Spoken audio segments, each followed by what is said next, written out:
एवं भूतं स्थितं ध्याने यदा कृत्वासने जनं शिवेति व्याहरश्चैव दृष्ट्वा पापैः प्रमुच्यते।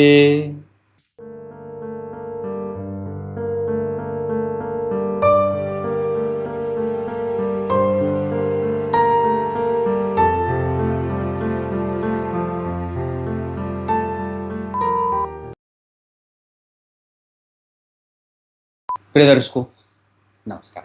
एक बार फिर से उपस्थित हूं आप सबके सामने सोमवार के कार्यक्रम में। चंद्रदेव को आज समझेंगे कि वो इतने शैतल्य कारक ग्रह हैं, फिर अगर किसी जातक के ऊपर से अगर उनकी दशा चलेगी तो वो किस तरीके का परिणाम देते हैं, उनकी महादशा में सभी ग्रहों का अंतर किस तरीके का फल करेगा। अभी मैंने गुरुवार के कार्यक्रम में, गुरुवार के दिन देवगुरु बृहस्पति की महादशा में सभी ग्रहों के अंतरदशा का फल बताया था। आज चूंकि सोमवार है तो शीत प्रधान ग्रह चंद्रमा के ऊपर आपका ध्यान केंद्रित करूंगा और बताऊंगा, या जब कभी भी आपके पास अगर कोई कुंडली आती है और उसमें चंद्रमा की दशा चल रही है तो आप उनके महादशा का फलादेश किस तरीके से करेंगे, आज इसी विषय पे हमारा ध्यान आएगा। शुरू करते हैं आज का कार्यक्रम। कहीं नहीं जाना है, बिल्कुल बन के रहिएगा। कार्यक्रम के आरंभ में जो श्लोक मैंने पढ़ा है वो शिव पुराण का है, जिसका अर्थ भगवान वेदव्यास लिखते हैं कि आसन लगाकर भस्म धारण करके, गले में रुद्राक्ष की माला धारण करके और किसी भी माला पे अगर आप जप करते हैं तो पाप स्वतः देख करके भाग जाते हैं, ऐसा उन्होंने कहा, लिखा है और ये प्रत्यक्ष है। आप जैसे ही भस्म धारण करते हैं मस्तक पे और गले में रुद्राक्ष धारण करते हैं तो आपका मन और आपका चित्त, आपकी बुद्धि, आपका विवेक निश्चित रूप से कृत्य होने लगते हैं। क्योंकि बुद्धि कृत्य कब होगी?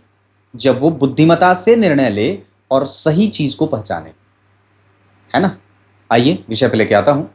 बात करते हैं कि चंद्रमा, सबसे पहले बात करते हैं कि चंद्रमा किस तरीके से आपकी कुंडली में अगर बैठेंगे तो वो किस तरीके का परिणाम देंगे। पहले तो मूलतया उन्हीं के बारे में चर्चा कर लेते हैं। तो चंद्रदेव जो होते हैं वो शुभग्रह होते हैं, लेकिन ये बदलने वाले शुभग्रह होते हैं। बदलने वाले क्यों? क्योंकि ये जब कभी भी किसी तरीके से अगर शुक्ल पक्ष की अष्टमी तिथि से लेकर के और कृष्ण पक्ष की सप्तमी तिथि तक अगर किसी जातक का जन्म होता है तो ये चंद्रमा पुण्यदायक माने गए हैं या फलीभूत में अच्छा फल करने वाले माने गए हैं। इनके निर्णय श्रेष्ठ होते हैं या ये शुभ चंद्रमा माने गए हैं। और वहीं कृष्ण पक्ष के अष्टमी तिथि से लेकर के और शुक्ल पक्ष के सप्तमी तिथि तक के जो चंद्रमा होते हैं वो पापक चंद्रमा होते हैं। इन्हें क्षण चंद्र कहा गया है और ये जातक के वर्तमान को प्रभावित करते हैं। और सामान्य बात है कि अगर आपका वर्तमान प्रभावित है तो आपका भविष्य भी प्रभावित होगा। तो ये चंद्रमा की मूल परिभाषा हो गई। शास्त्रकार यहां तक लिखते हैं कि चंद्रमा ही सबसे महत्वपूर्ण ग्रह होते हैं। नवग्रहों में सबसे ज्यादा अगर किसी ग्रह पे सबकी दृष्टि टिकी रहती है नवग्रहों की तो वो एकमात्र ग्रह चंद्रमा है। किसी भी जातक की कुंडली में चाहे कितने ही राजयोग क्यों न बने हो, लेकिन अगर उसकी कुंडली का चंद्रमा कमजोर है तो उसकी कुंडली के बने बनाए राजयोग निठल्ले हो जाते हैं या वो सामान्यतया नहीं देते हैं परिणाम। अपनी दशाओं काल में, अपने दशाओं में वो जातक ये सोचता ही रहता है कि ओरे मेरा फल कब मिलेगा मुझे। अब बात करते हैं कि चंद्रमा जब लग्न कुंडली में नीच के हों और नवांश कुंडली में उच्च के हों तो ये स्थिति भी चंद्रमा को बलवती बना देती है, बलवान कर देती है। वहीं अगर चंद्रमा लग्न कुंडली के लग्न में, द्वितीय में, तृतीय में, चतुर्थ में, पंचम में, नवम में और एकादशवें भाव में, अगर इन भावों में वो बैठे हों, लग्न, द्वितीय, तृतीय, चतुर्थ, पंचम, मतलब लग्न से लेकर के पंचम स्थान तक, और इधर नवम और एकादशवां, अगर इन भावों में चंद्रमा बैठे हों तो ये क्षण चंद्रमा भी जातक के कुंडली में फल देने वाले होते हैं। क्षण चंद्रमा का मतलब कि अगर जातक का जन्म कृष्ण पक्ष की अष्टमी तिथि से लेकर के और शुक्ल पक्ष के सप्तमी तिथि तक का हुआ है तो ये क्षण चंद्र हो गए। लेकिन अगर ये क्षण चंद्रमा इन भावों में बैठे हों लग्न कुंडली में तो ये चंद्रमा भी जातक को अपनी दशा काल में बहुत सारे शुभ परिणाम दे जाते हैं। शुभ का अर्थ क्या होगा? शुभ का अर्थ क्या होगा?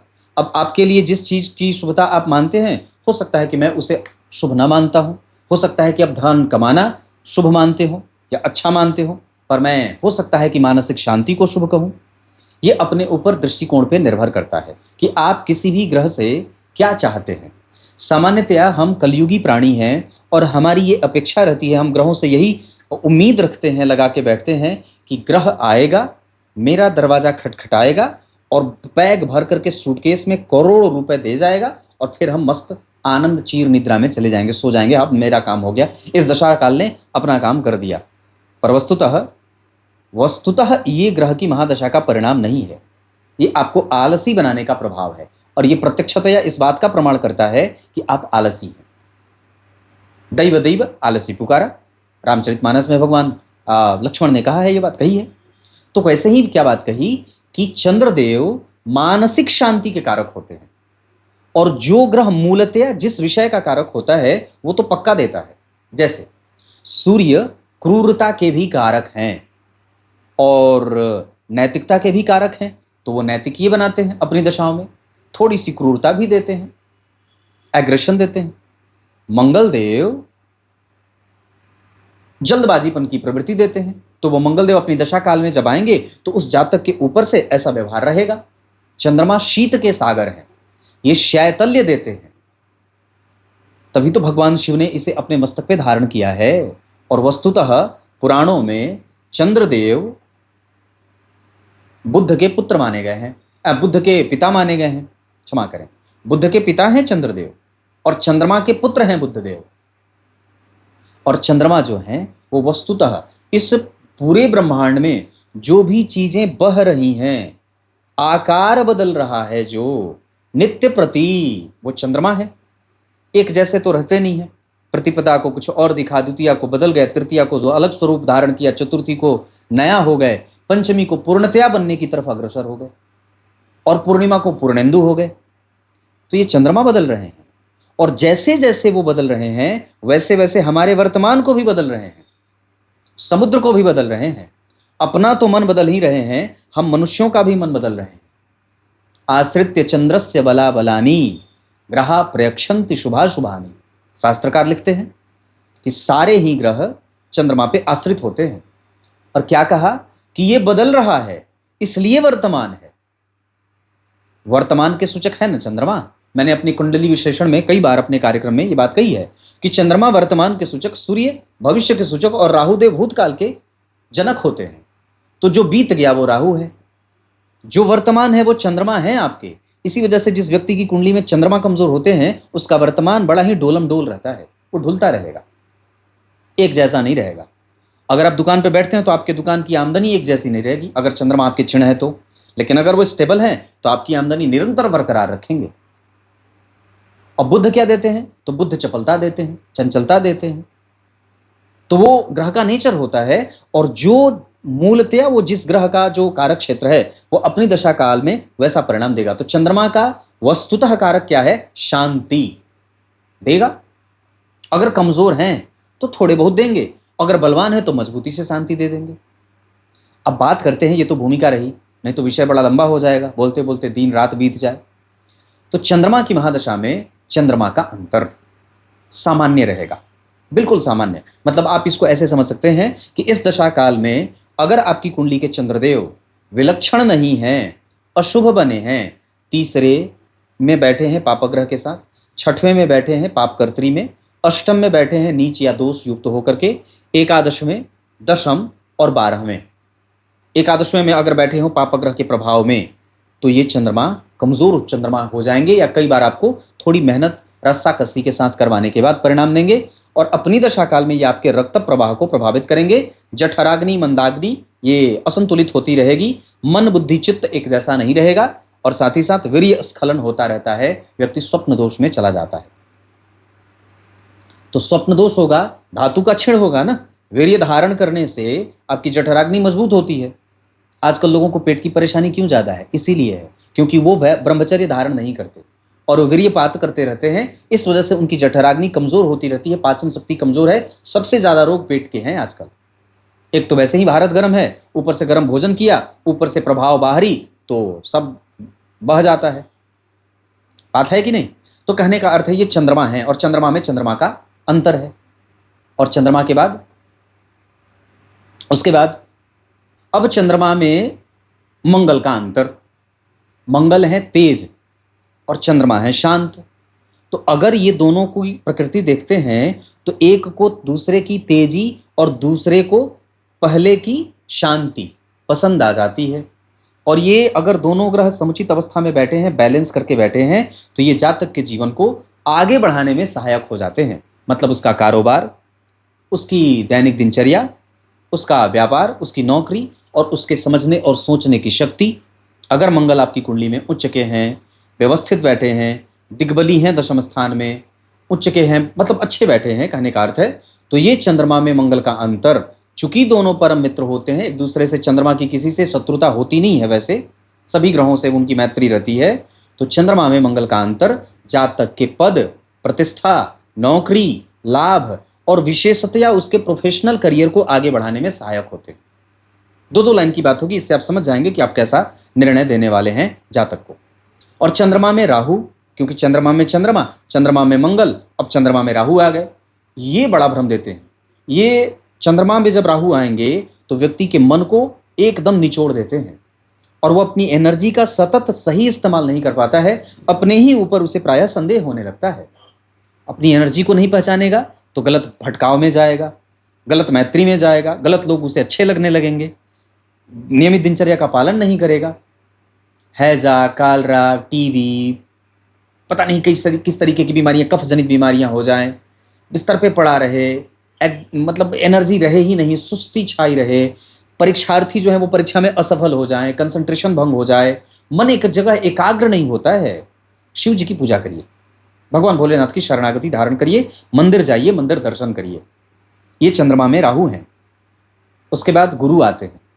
तो चंद्रमा में गुरु बड़े अनुकूल और बड़ा शांत, बड़ा बढ़िया, मतलब ये आपको धन, धान्य, सुख, सौख्य, साधन, संसाधन, दाम्पत्य, संतान, विवाह, प्रेम, विलक्षणता, पद, प्रतिष्ठा, खुद का व्यापार। हाँ, लेकिन अगर चंद्रमा में गुरु आ रहे हैं और गुरु आपकी कुंडली में कमजोर हैं तो ये आपको कफ जनित बीमारियां देते हैं।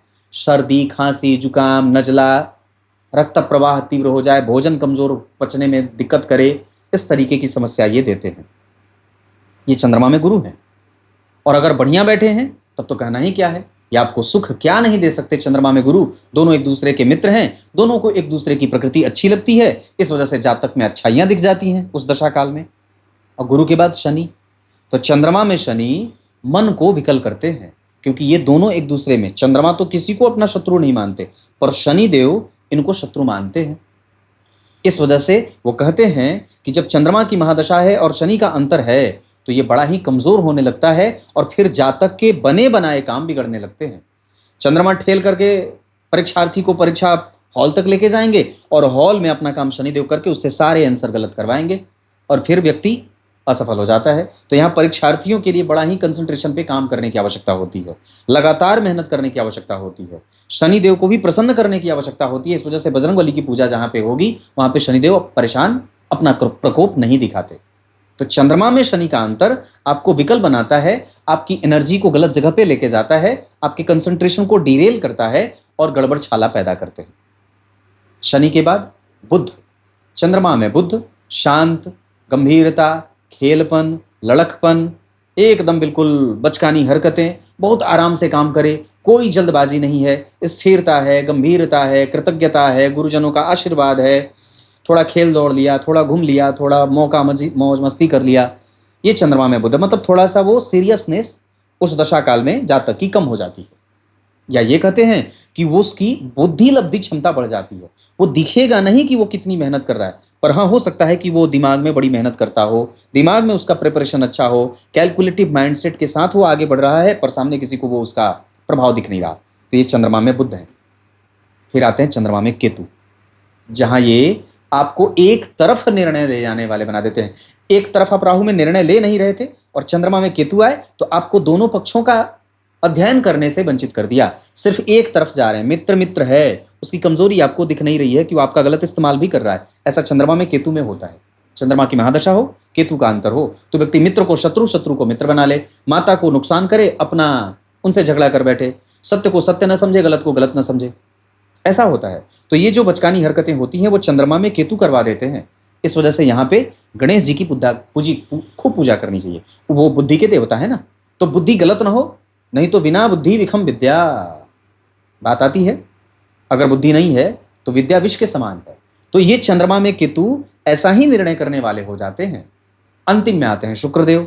अगर वो कमजोर हैं तो फिर धात रोगी बना देते हैं, स्वप्न दोष हो जाता है, मन विकल रहता है, कामाग्नि बढ़ जाती है, व्यक्ति मूर्ति में भी काम के भाव से उसका दर्शन करने लगता है, गलत जगह पे भी सही, गलत जगह पे भी गलत, गलत जगह पे भी गलत और सही जगह पे भी गलत, हर जगह उससे गलत होने की स्थिति बन जाती है। अवांछित जो कृत्य है वो भी करने लगता है। वांछनीय का तो उत्तर ही नहीं है। गलत लोग, गलत चीज, गलत प्रभाव, गलत प्रभाव, गलत प्रभाव और गलत व्याख्या, गलत मैत्री, गलत आदत, गलत चीजें देखना, इंद्रियों के वश में जाना, विस्तर न त्यागना, आलसी हो जाना, प्रमादी हो जाना, कुंठा से ग्रसित होना, डिप्रेशन में चले जाना। लेकिन अगर शुक्रदेव बढ़िया है तो आपके पद की वृद्धि कर देंगे, प्रतिष्ठा की वृद्धि कर देंगे, समाज में नाम हो जाए, संतान की प्राप्ति हो जाए, सुख और सुख के संसाधन की वृद्धि हो जाए। ये हैं चंद्रमा और इनकी महादशा में इन ग्रहों का अंतर। कुछ इसी तरीके से आज के इस महत्वपूर्ण कार्यक्रम का समापन करते हैं। तब तक के लिए बहुत बहुत नमस्कार।